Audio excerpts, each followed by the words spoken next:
representation matters, because this is the lesson that I've learned over and over again in algorithmic musical composition. And it also extends to a wide variety of other engineering fields. The way that you represent the things that you're modeling has an enormous impact on the success of your model.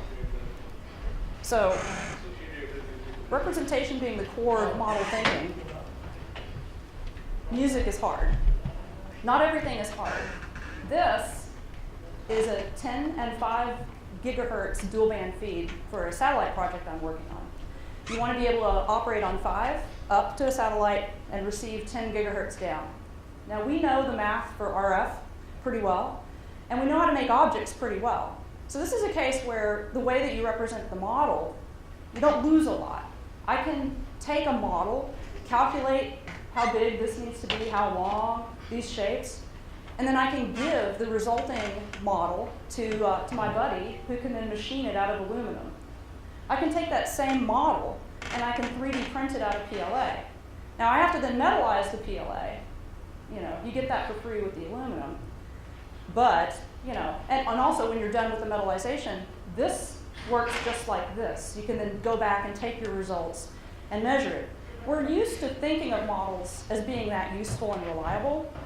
And the thing I keep learning in music is that the models that we have up to date are not that good. There's lots and lots of room for improvement, and it also happens to be really, really fun to work with music. So, instructions for use. Weigh and consider everything that you hear. If you haven't read Harold Bloom, How to Read and Why, I highly recommend it. You should disobey whenever possible. You should experiment, participate, and enjoy. And then you will learn lots more. If you're interested in the template, this is a Creative Commons template. This will be posted later, so you can track this down if you ever want to use it for a presentation. IEEE makes me put this in here as a introduction slide, and they also told me no swearing and not to start any bar fights. And that's a music joke. So I'm Michelle. Yeah, this is the euphonium. This is me in the desert. I play euphonium and violin. My call sign is W5NYB. I like thinking and doing. And yeah, I'm involved in a lot of different things that have to do with music and that have to do with engineering. And that's really, combining those two fields, after a while, just seemed to make sense. Burning Man is really the main reason why I got into algorithmic music. I used to be in a punk rock band, and I played the euphonium in second line, street band, community orchestras, and also play violin. So, that's me. We have a very ancient dream of playing music automatically and being able to get music to rise up out of the murk. Going back a long time, bells, Aeolian harps, which are very, very cool. These are big string instruments, and the wind blows by and vibrates the strings. There's a resonant chamber and it plays interesting songs. Depending on the wind speed, different strings will sound. Very ancient. They were first described in the 1600s. They probably date back a lot longer than that. We have wind chimes. We have music boxes. And we have this guy that invented a pneumatic-driven water-filled device that plays bird song. If you've ever seen those little ceramic birds, you fill them with water and you blow through them and they make a chirping sound. This guy in Alexandria made like an enormous instrument out of that stuff. And it would play patterns. So you would always have bird song in your hanging gardens. And then there's the St. Cecilia effect. St. Cecilia is a patron saint of church music. And this is inspiration. This is Hildegard von Bingen getting the inspiration and hearing an entire work all at once and crediting a divine or extra source for this music, that it didn't come from a person, it was a gift.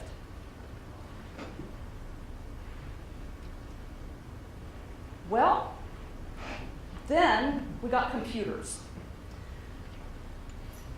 Accessible recorded music was enough of a disruption.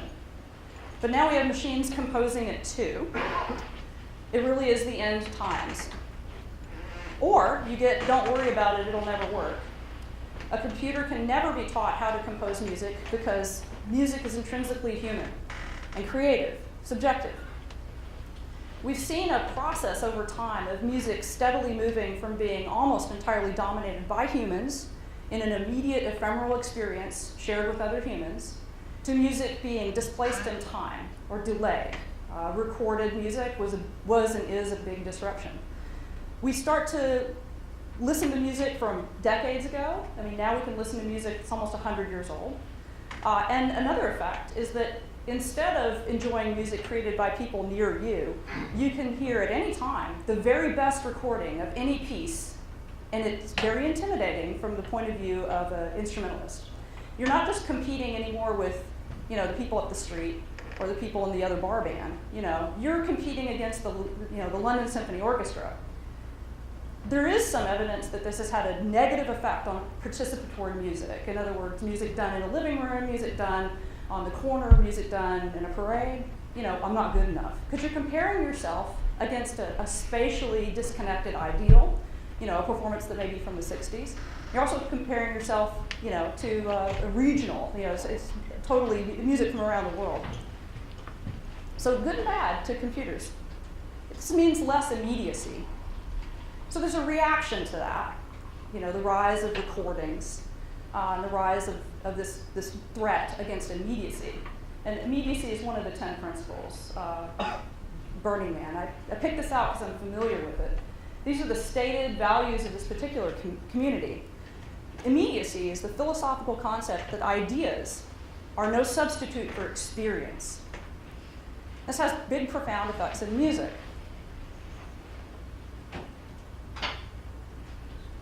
This is a reaction to a lot of investigation into algorithmic design. In music, truth and logic only occasionally overlap. And we know that computers are only logical. Does this mean that we can only occasionally succeed in algorithmic music design? Who decides whether or not what a robot composes is really music? Well, the listener, just like with human composed music. How do humans compose music, and how is that relevant to the whole process of algorithmic design? Is there any useful equivalent to the Turing test for music? Is biomimicry helpful, or is it a distraction from mathematical techniques that might uncover something way better? And what is musical truth? Automation and being replaced by a machine is deeply unsettling, whether as a machinist or a musician. So in a lot of cases, it's really too late. Automated composition already sort of works. Shimon is from Georgia Tech and is just one of many examples of machines that can create something that sounds sort of like music. So far, all of this music has some significant fundamental structural problems, though. And those problems relate to how the music is represented and understood. First, most of us are representing pitches and chords and time and space. We're manipulating the stereo fields to place the voices. And if our compositions are not intended to be played by humans, then there's some compromises that we're making in the waveform quality. We're attempting to insert ourselves, as programmers, into a big, complex, ancient feedback loop. And so far, we lack a really good objective function that tells us whether or not we've done a good job. So, like in the case of the dual band feeds, my objective function is I take it to the range and I measure it. And I can say yes or no, my new idea worked or not. When you design music with an algorithm, there isn't any point in the algorithm where there's a metric that says, yeah, this is a good musical idea or not. And that's kind of the core problem, is that a human still has to be involved in the feedback loop when you do look at algorithmic music design. So some additional problems, or really an extension of that, is the same sort of stuff raised by the Burning Man crowd. Music is immediate, when it's played by humans, and it's fundamentally embodied. And what that means is it comes from the efforts of human bodies. We make instruments, we play instruments, and some of us write down compositions. We dance to it and we sing to it, and there's evidence that our brains respond to music differently than speech. A trumpet played by a beginner sounds very different from one played by a competent amateur. And that trumpet playing sounds very different from a professional player. Now, how many of you have played an instrument? Awesome. Okay, so you probably get it. If you poured your heart and soul into a musical composition, an algorithm run or whatever, and then you went off to GarageBand and you clicked trumpet, then you're going to get a synthesized trumpet, right? And even a really good version of a synthesized trumpet is still going to sound like a synthesized trumpet. The vast majority of compositions that we've made to date are made by humans to play for other humans. When we hear a recording, it's probably safe to assume that either humans are playing it or a human has recorded it. So in order to pull off a successful algorithmic musical piece, and you want it to pass like a Turing test for music, then you've incurred a debt of complexity that's not just in the composition part, what note follows what note, how long, those sorts of decisions, how loud, whether or not it's slightly flat, slightly sharp, those sorts of decisions, the composition decisions, but also in the performance. The notes that you see on the page are really only the tip of the iceberg. So this is a problem, this part.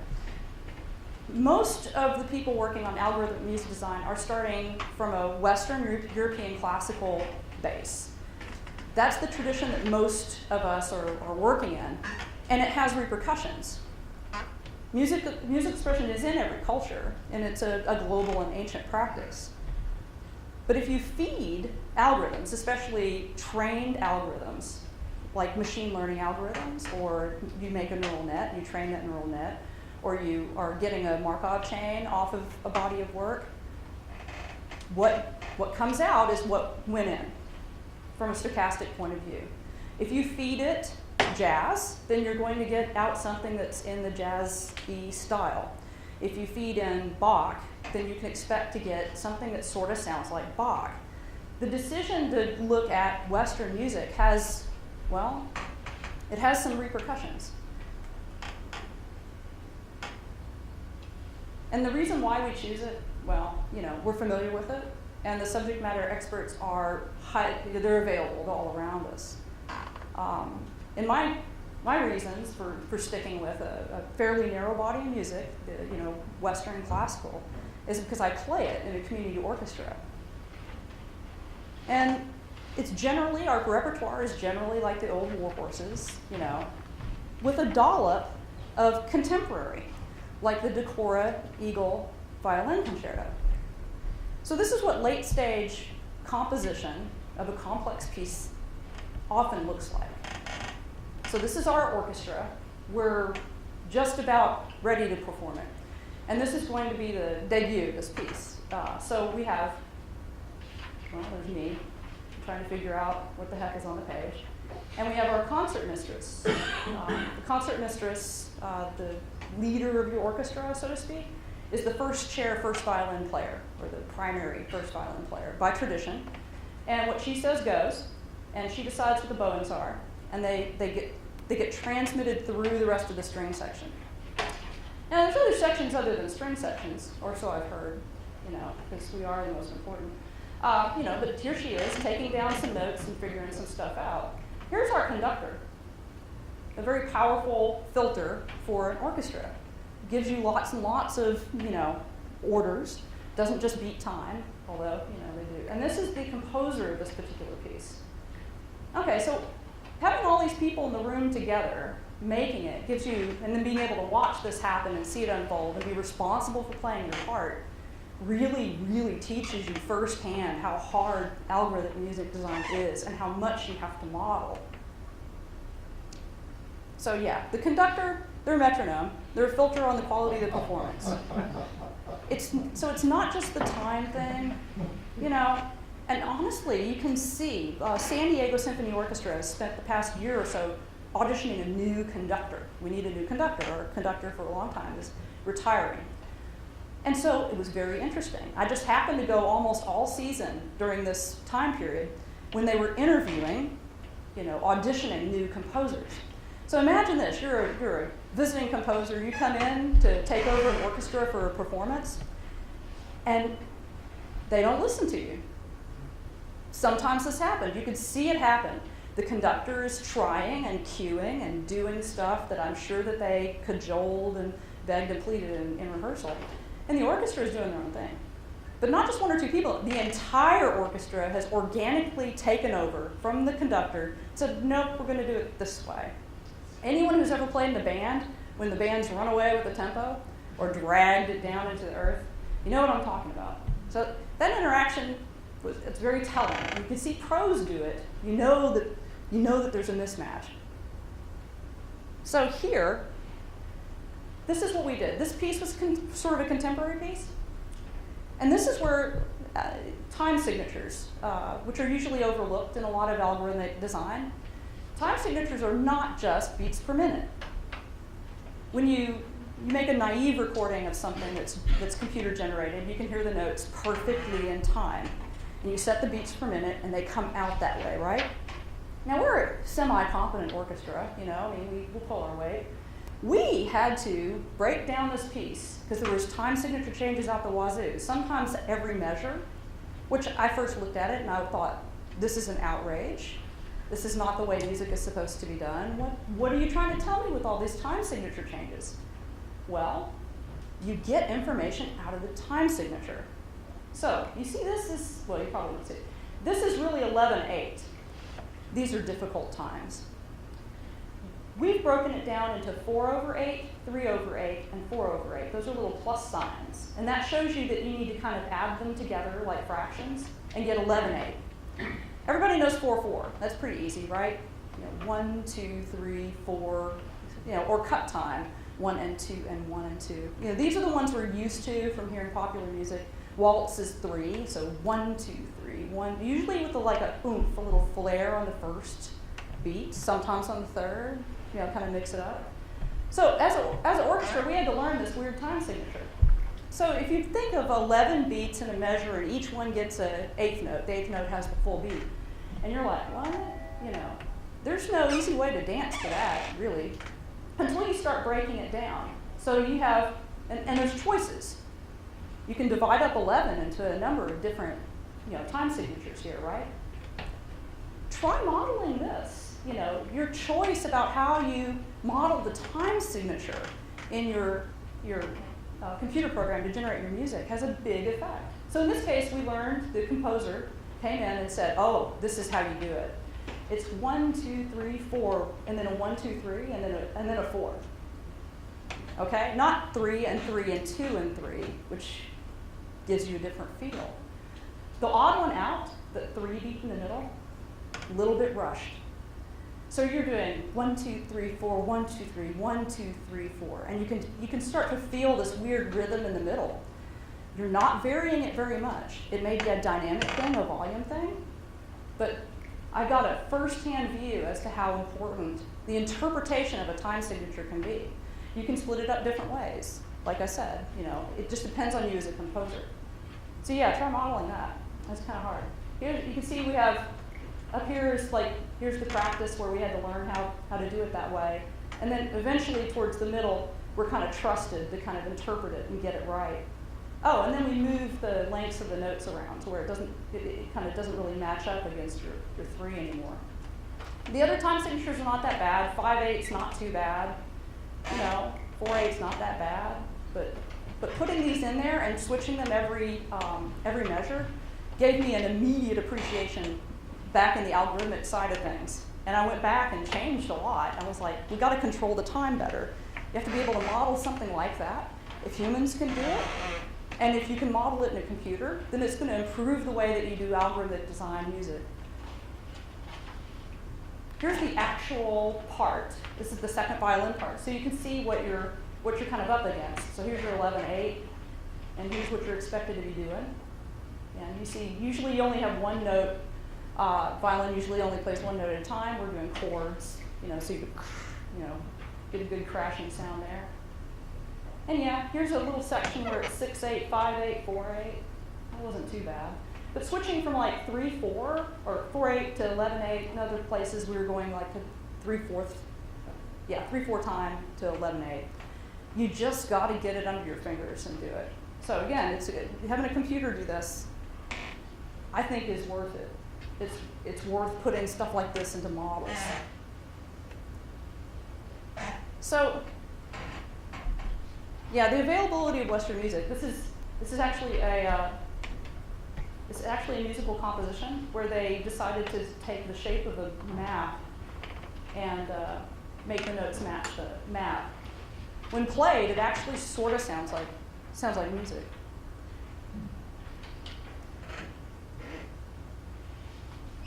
So the repercussions of filtering for Western music, some of which we know, like most of you that have messed around with machine learning know what goes in, that's what you're going to get out, that there's bias in machine learning. And I think more and more attention is being paid to it because when you design an algorithm that creates something that somebody uses, like machine learning algorithm, and then you sell it as a product, without really either knowing or without explaining that it's biased, bad things can happen when people make assumptions. They use this model or this product or this safety valve or something like that. So there's starting to become more study for bias in machine learning, but you can immediately see it in algorithmic design music. So we know the bias problem. There's other repercussions that might be deeper. If you only feed it Western music, then you're only going to get those deeper structures that we're only dimly aware of back out, and you've limited your search space. The aesthetic repercussions are pretty straightforward. You like what you hear, and you hear what you like. Another big area of algorithms in music has nothing to do with composition, but everything to do with making music suggestions to you, or Netflix recommending videos, Spotify saying, hey, you might like this. And some of the same issues are there too. How do you make a fingerprint of a song? Well, there's genre, but you could probably argue all day long, and this song belongs in this genre and not in this one. You have to make a choice and make a tag. And there's lots of choices and lots of tags. So most of the big companies, their algorithms are proprietary, but we do get little sneaking, suspicious little hints here and there. You can look at patent filings, or you can look at LinkedIn is a very good place to go sneakily go check on what people are looking on, because people, especially engineers, love to talk about what they're working on. And so if you go troll through LinkedIn, you can pick up a lot of stuff that probably should not be told. And so that's where a lot of the Spotify stuff leaked out of, is through LinkedIn. And so we know that there's a very large feature set. Spotify uses a pretty big one. And they're even looking down into, very small changes in time and, the length of sections of the song. Like, do you like songs that have long verses and short refrains? We've got a tag for that. And this all goes into a big number crunch in the sky and then delivers results. So, algorithms are everywhere. Another big area for algorithmic music design is video games. As of today, most video games, huge market, and more music going into video games than movies at the moment. Most of it's composed, though, like for a movie. You have a storyboard for your video game. The video designers go to the music contractor, director, bring in the London Symphony Orchestra, for Halo, and they record particular pieces that are supposed to go with particular scenes or with particular actions. And so we've gone kind of a long way from the 8-bit, Nintendo, it goes beep when something is good and it goes when something's bad. To these things are full soundtracks in and of themselves. What the video game people really want to do is, with a big complex video game, the tree just explodes, especially when you have different endings.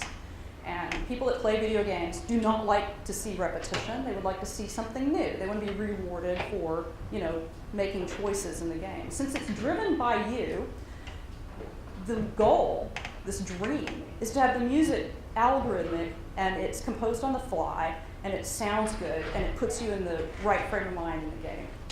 And so there's actually, and this is, I also found out some of this stuff on LinkedIn. You really should check it out, because people brag about it. So anyway, they describe these projects, and you start to see filings and evidence and frameworks. GitHub, lots of stuff ends up on GitHub, public GitHub. They meant to have it in private repo, and it's in a public one. That's another place to find this cool stuff. But yeah, that's the dream. Companies are risk averse though, so who knows, another year or 10 before that sort of algorithmically designed music starts to show up. So when I say that you like what you hear and you hear what you like, that happens to be very subjective.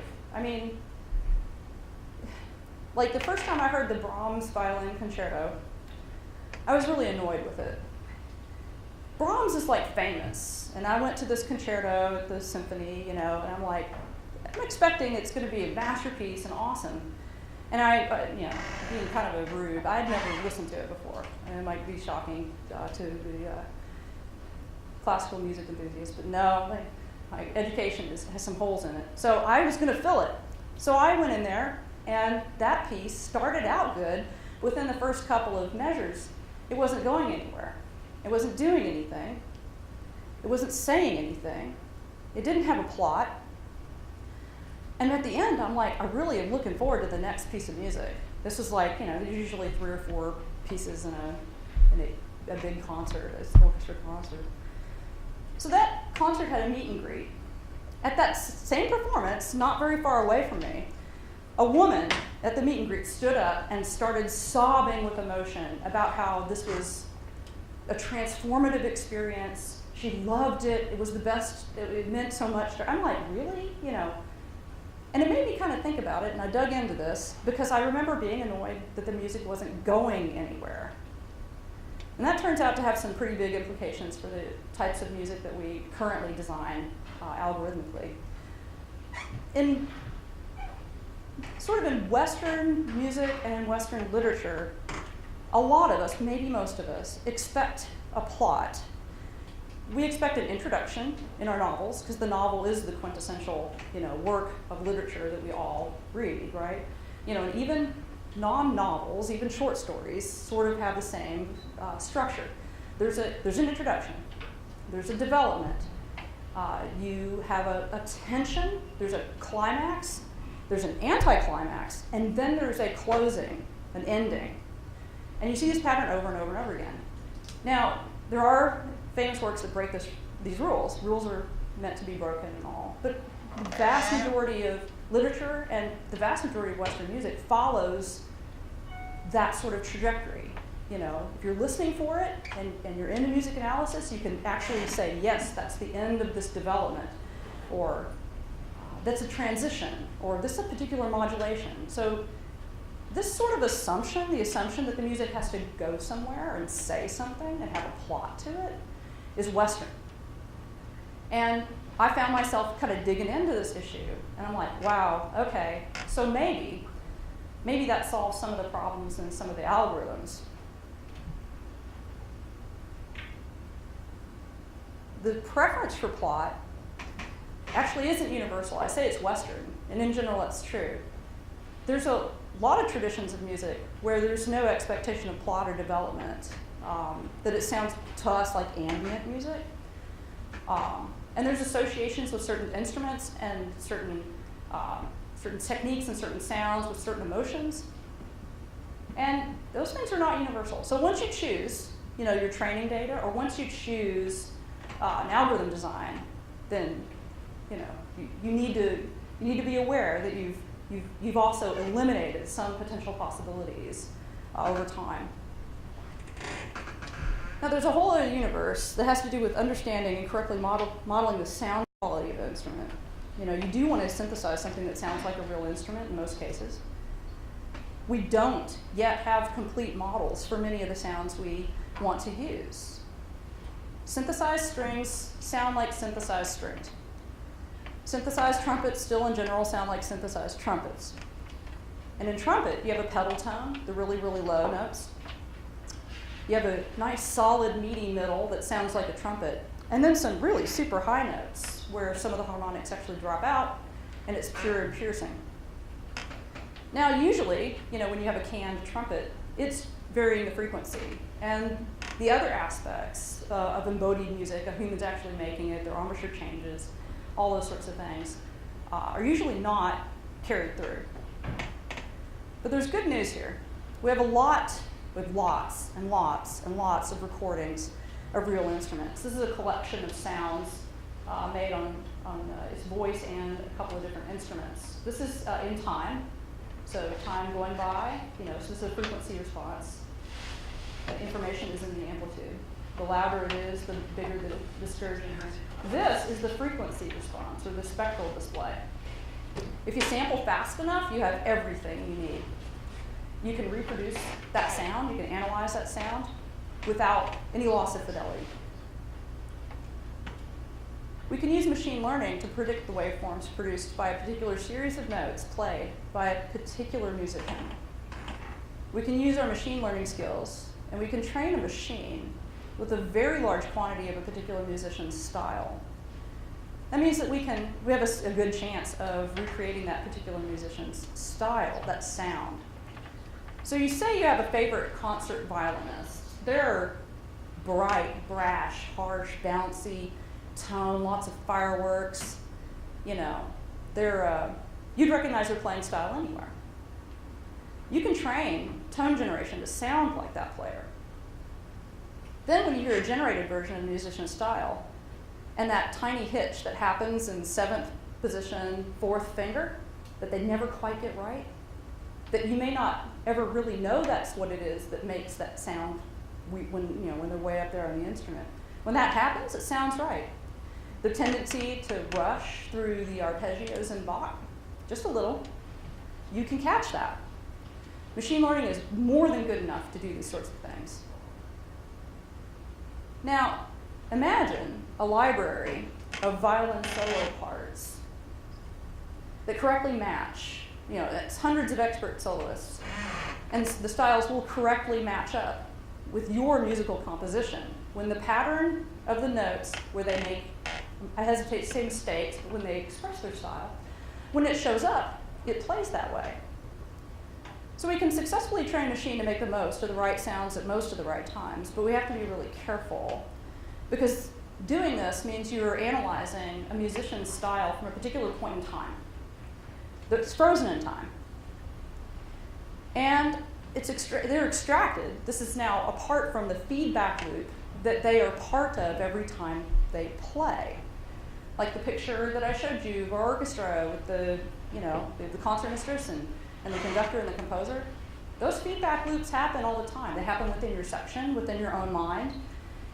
So that's sort of the penalty for being able to disembody the music, the sound of the music, the purity of the style, is that now you've frozen in time.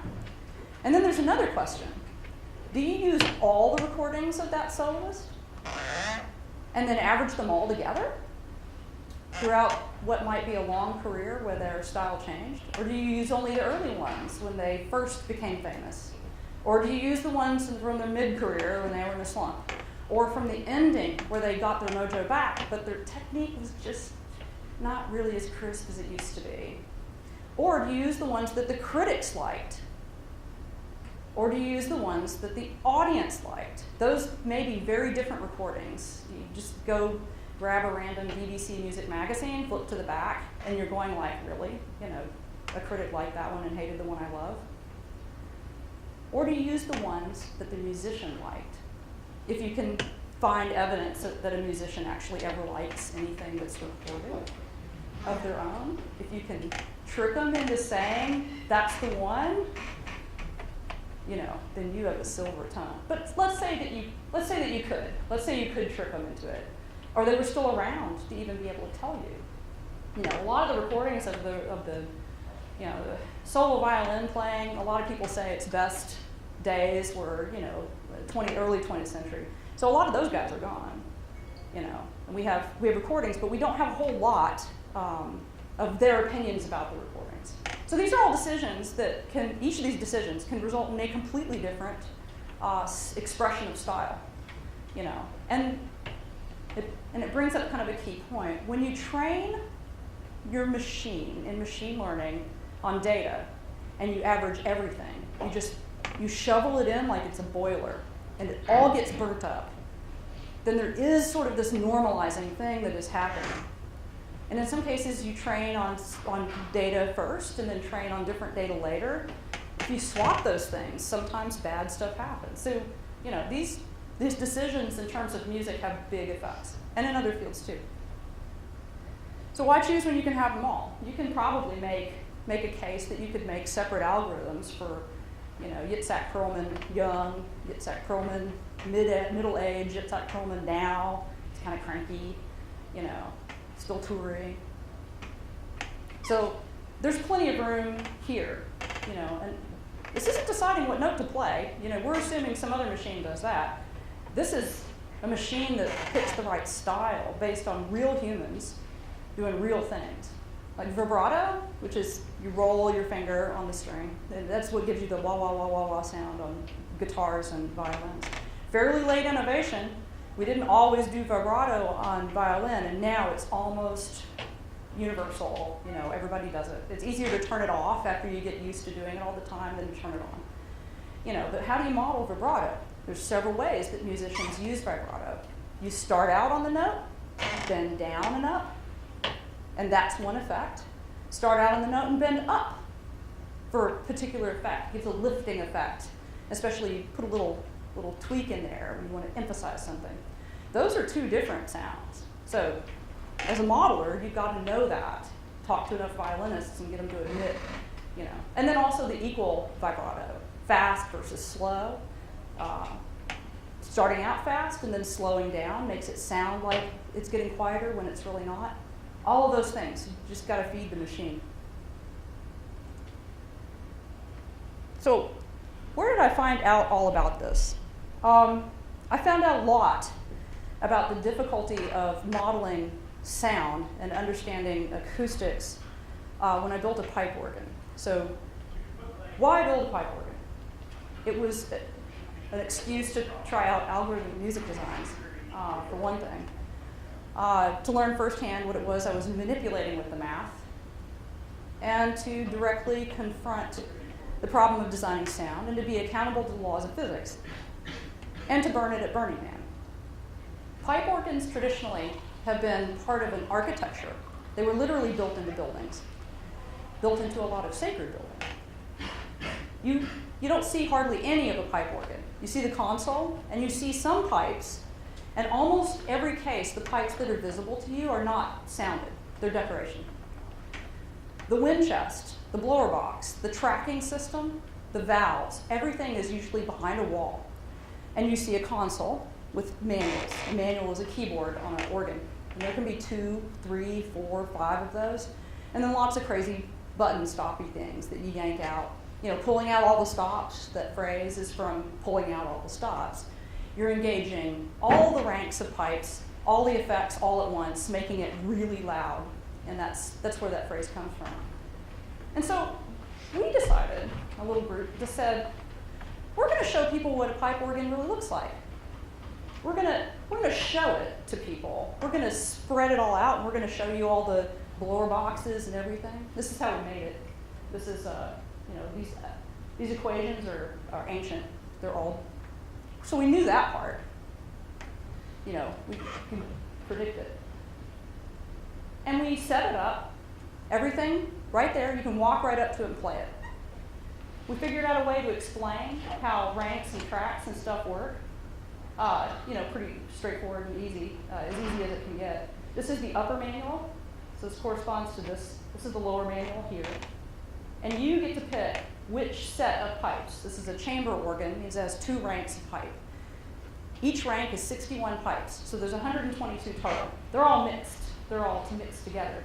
You can choose to play one rank, the other rank, or both at once. It's up to you. And you can play, the reason why there's like 1 and then 2 here and here, in an organ, you can play more than 1 pipe per key. So you can play 1 pipe, or you can play 2, an octave up, or you can play 3, an octave down. On a bigger organ, that may add the entire range. So you're right off the bat modeling an organ when the organist gets to choose. So organ music has usually 3 staffs. It has the pedals. We don't have pedals, but you have a pedal line and a grate line and a swell line. So 2 hands, 1 for each of the grate and the swell, and then your pedals are your foot. You're using every limb to play this instrument. You just have notes on a page. You as a human, you get to choose which sets of pipes. The ones that sound like strings, the ones that sound like trumpets, the ones that are quiet, the ones that are loud. You get to choose all of that stuff. So right away, trying to model pipe organ music was a nightmare. There's an explosion of possibilities of different ways that you can express the same piece. No organist can play the same piece twice, you know. They all want to distinguish themselves from other people. Here's what it looks like from the side. This is the blower box. It's an industrial fan in an MDF case. The air blows through another industrial part. This is just the air ducting, you know, the silver air ducting in your house. This is a laser cut acrylic box, clear, so that you can see inside and see what's going on. Now it's electric. It's not an old tracking mechanical system. In the lid of the box is 122 valves. They're magnetically activated. They're organ valves. Each valve has an LED. That's why it's glowing. So you can tell which valve is on. There's plastic tubing that goes from each valve up to each one of the pipes. So the wind chest is a pressurized box. It looks like this. So modeling and making instruments, wow, holy crap. Make 122 of anything and you really, really learn how to be efficient, you know, and we got good at gluing. You know, they're all glued. Some of the pipes failed. These pipes that look like they're blue, well, they used to be wood, and they failed. And we still don't know why. The little tiny wooden pipes failed. So we took the same model that you saw earlier and made them out of 3D printed PLA. And they still work, no problem. So yeah, we learned a lot. Here's what we came up with in terms of representing notes. And here's it's an instantaneous vertical structure. You start out with music, see it's very artistic. And we're using the Western convention of 12 semitones in an octave. Now you notice they're all sharps. If you play music, you know that you can say sharps or flats. But it's tradition in organ music to only use the sharp, to only say the sharp. And so we went with that particular convention for the names of the notes, for the human names. And then we say, okay, now we know where the notes are. And now we're going to have this array. So let's say I want to do this chord, and I punch this one out, and this one out. And now I need to know which octave I'm in order to really identify the tone. So let's say I want to use the 4th octave. Okay, octaves are numbered in Western music. Start out low and go up high. And this helped a lot. But this is the first repercussion, right? Because I'm not doing microtonics, which is one, you include all of these notes, plus any of these notes will have a note that's a quarter tone flat and a quarter tone sharp and 3/4 and 3/4. So the whole microtonics thing, right out the window as soon as I commit to this type of representation in music. This idea is founded on the idea of pitch class, this particular idea right here. Your pitch class is which one of these elements is punched out, is selected. Now notice we don't have any concept of time here, how long the notes are played and how long the rests are between them. We don't do that. We attack what we call the vertical first, though, the vertical on the staff. And I'm missing a part. Okay, well, we'll keep going. So you notice that I took something that was, linear, and I made it sort of, well, if you've seen the last one, it goes into a circle. Let's see if this one will work. Check that out. Okay. C, C sharp, D, D sharp. See how it's going in a circle? Because an octave just repeats over and over again. The pitch class doesn't care which octave you're in. It just cares that you're an octave. There's other things that are oftentimes done linearly that you can also express in a circle like that. This is the periodic table. It works really well. If you ever run across somebody and they're just struggling with the periodic table, sometimes showing them this makes it all clear. It's just a different way of putting linear information that has a periodic structure in it, like music. So here we are. We've got our 12-element array. We've got the concept of pitch class.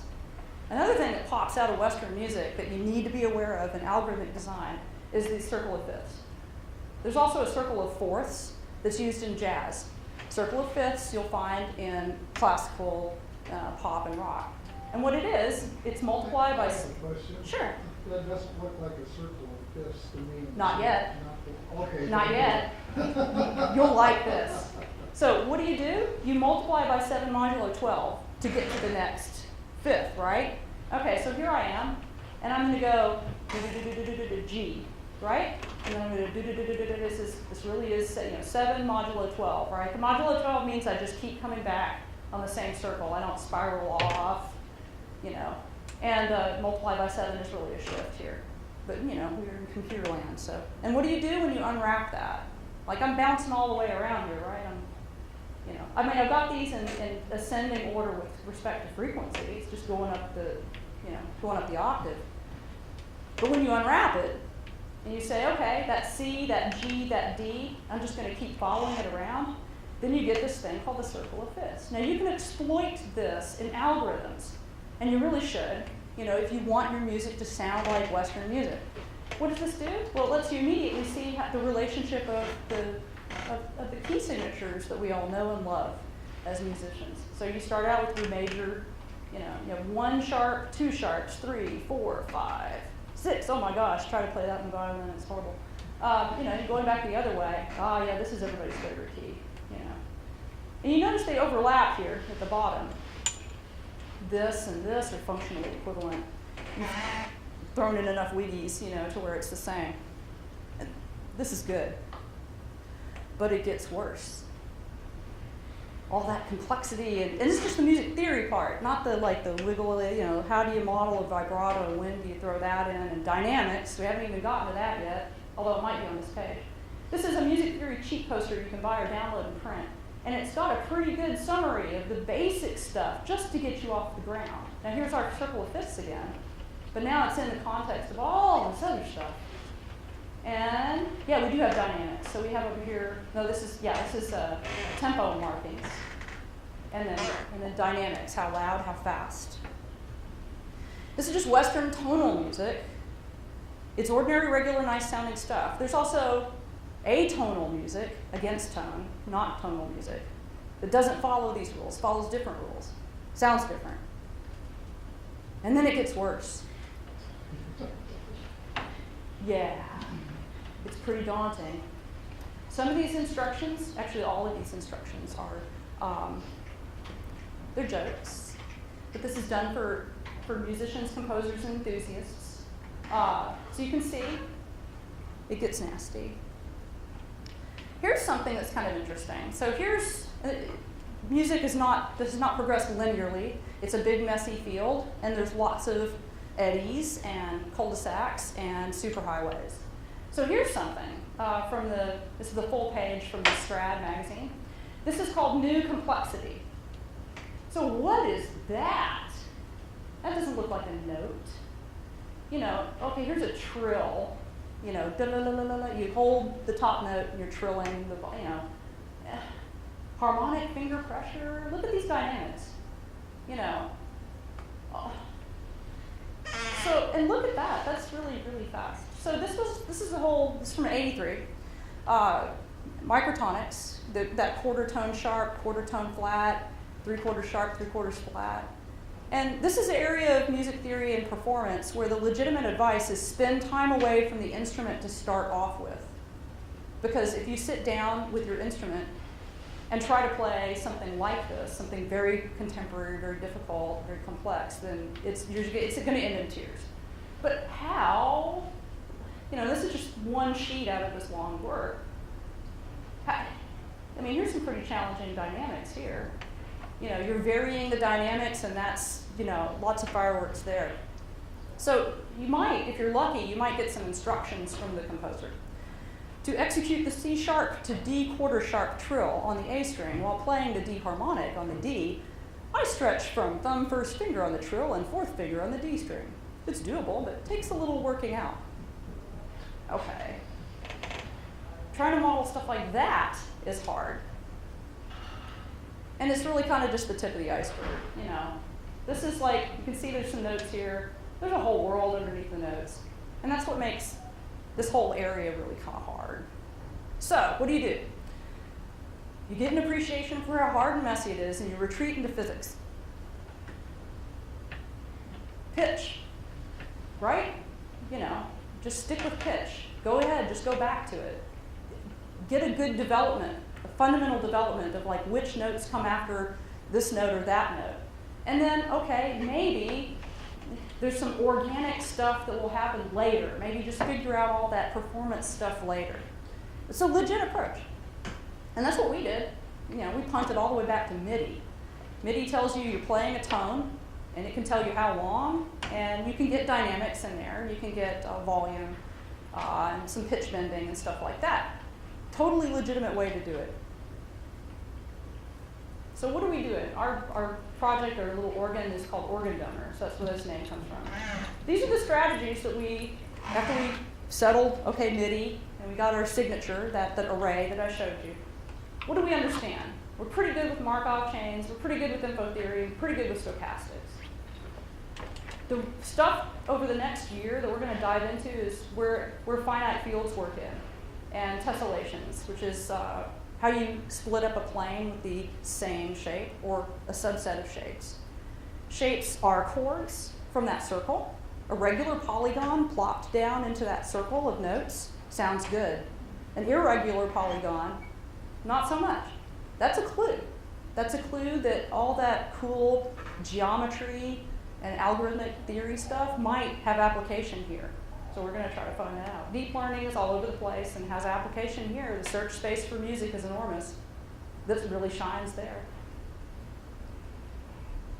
So here's where most of the workhorse stuff is done by most composers.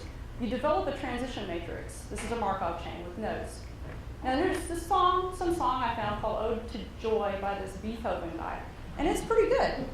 It's catchy, very memorable. And it only has 4 notes. Pretty remarkable, right? Each row of this is one of those notes that comes out of here. And then the cross is the probability that this note is what follows.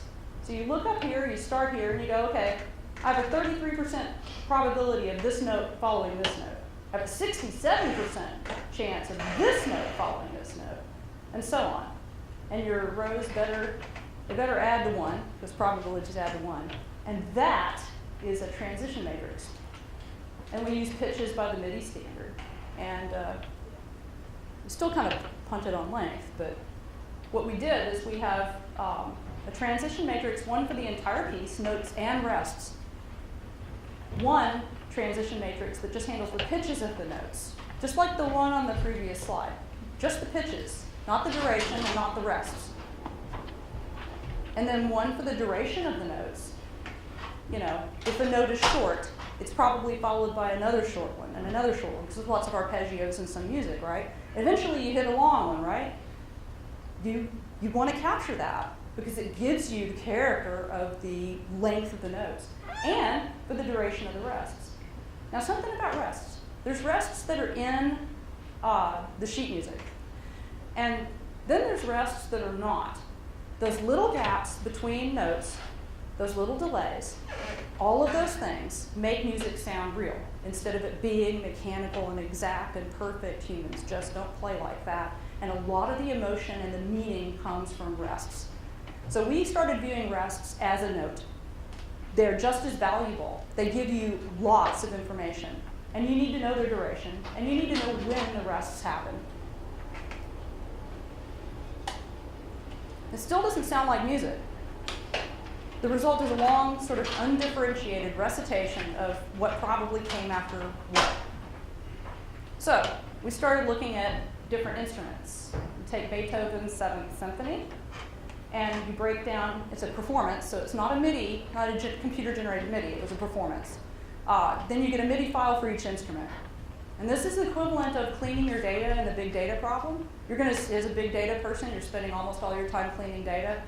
This was kind of a big chore, you know. You can get lots of recordings of performances, but getting a recording of each instrument in the performance is hard. Once you get that, it's track 1 was the flute. You know, so we have just the notes and then the entire notes.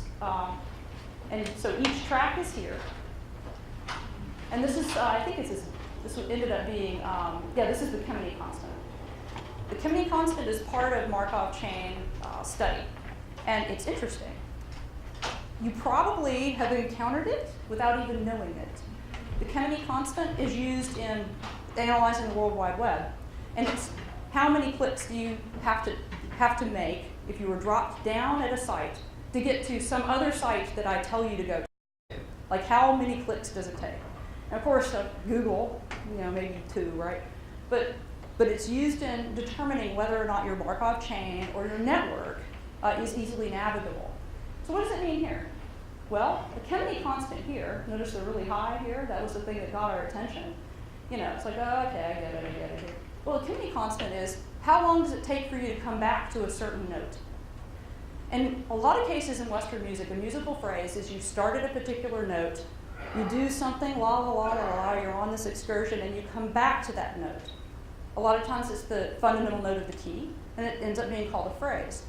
So we decided maybe that would help us figure out a way to take our undifferentiated noodling and make phrases if we limit it to the Timoney constant of that particular instrument's track. And you can see the flute, has a fairly high one. It does a lot of excursions before it comes back to the fundamental. And then the 6 and 7, well, trombone and timpani. Is that surprising? Well, not really. The timpani has 4, maybe 5 notes, so you would expect their constant to be pretty short. It doesn't take long for the timpani to come back around. 9, let's see, is that a violin? Yeah. So, 8 and 9, violin. They do lots of, silly stuff. But this is cello 2 plus contrabass. There wasn't any way to get these into different tracks, and we discovered something interesting. Even though that these two were combined in the same Markov chain, they ended up having a longer constant. It's the same number of notes. And so that surprised us. So we started digging in and finding out that, is it linear? Can you do this? Can you rely on that?